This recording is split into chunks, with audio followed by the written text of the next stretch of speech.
মুসলিম জাতির প্রথম যুদ্ধ সম্পর্কে আমাদের অবগত হওয়া দরকার।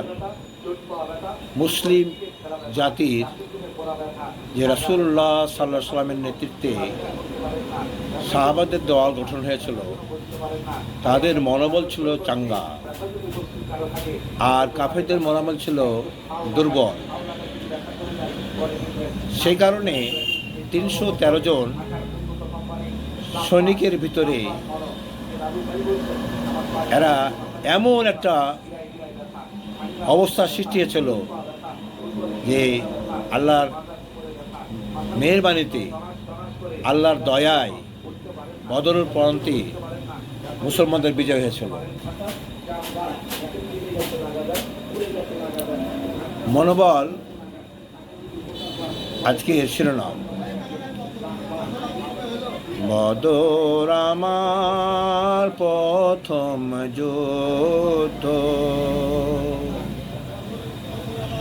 বদর আমার প্রথম যুদ্ধ, তোমরা কি জানো ভাই, সেদিন যদি আমাদের বিজয় পতাকা না উড়তো, আমাদের মনোবল চিরতরে হারিয়ে যেত, চিরতরে হারিয়ে যেত। বদর আমার প্রথমে যুদ্ধ, তোমরা কি জানো ভাই, সেদিন যদি আমাদের বিজয় পতাকা না উড়তো, আমাদের মনোবল চিরতরে হারিয়ে যেত। বদর যুদ্ধের মাঠে মুসলিম কাফেরের মধ্যে সংখ্যাধিক্যের চেতনা কোথায় হারিয়ে গেল, মক্কার ঘরে ঘরে কান্নার আওয়াজ শোনা গেল। একদিকে বাবা, অন্যদিকে সন্তান, ফলাফলের আওয়াজ শোনা যেত, চিরতরে হারিয়ে যেত। বদর আমার প্রথম যুদ্ধ, তোমরা জানো কি ভাই, সেদিন যদি আমাদের বিজয় পতাকা না উড়তো, আমাদের মনোবল চিরতরে হারিয়ে যেত। সেদিন যদি আমাদের আল্লাহ না করুক পরাজয় হয়ে যেত, মুসলিম জাহান্নামে আজ শব্দ কি শোনা যেত, চিরতরে হারিয়ে যেত, চিরতরে হারিয়ে যেত।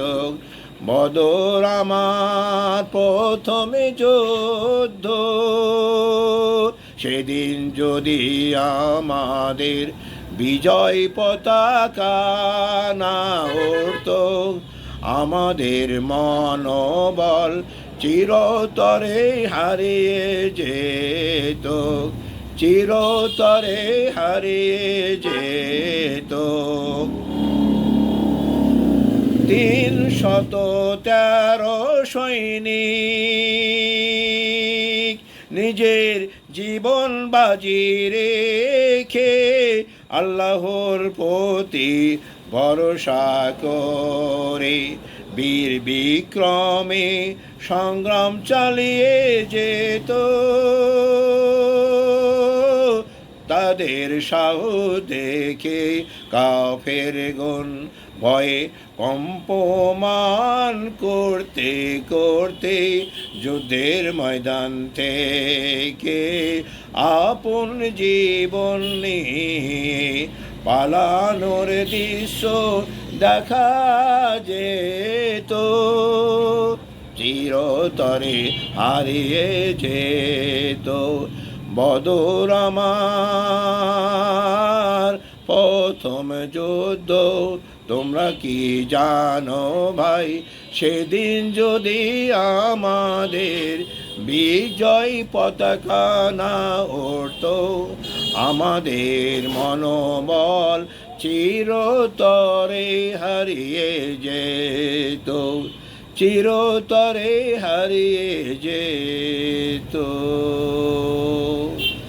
আল্লাহ তাআলা এই মনোবলের কারণে সেদিন মুসলমানগণ বিজয় অর্জন করেছিল। তাই আমরা যারা এখনও সেই বদরের সৈনিকদের অনুসারী, রাসূলুল্লাহ সাল্লাল্লাহু আলাইহি সাল্লামের উম্মত, তাদের বদরকে অনুসরণ করতে হবে। যেহেতু প্রথম যুদ্ধ, এই প্রথম যুদ্ধকে অনুসরণ করতে হবে। আর পৃথিবীর যেখানেই যুদ্ধ বাঁধুক, আমরা বদরের সৈনিকদেরকে অনুকরণ করব, তাহলে ইনশাআল্লাহ আমরা সব জায়গাতে বিজয় লাভ করব। ওমা তৌফিকে ইল্লা বিল্লাহ।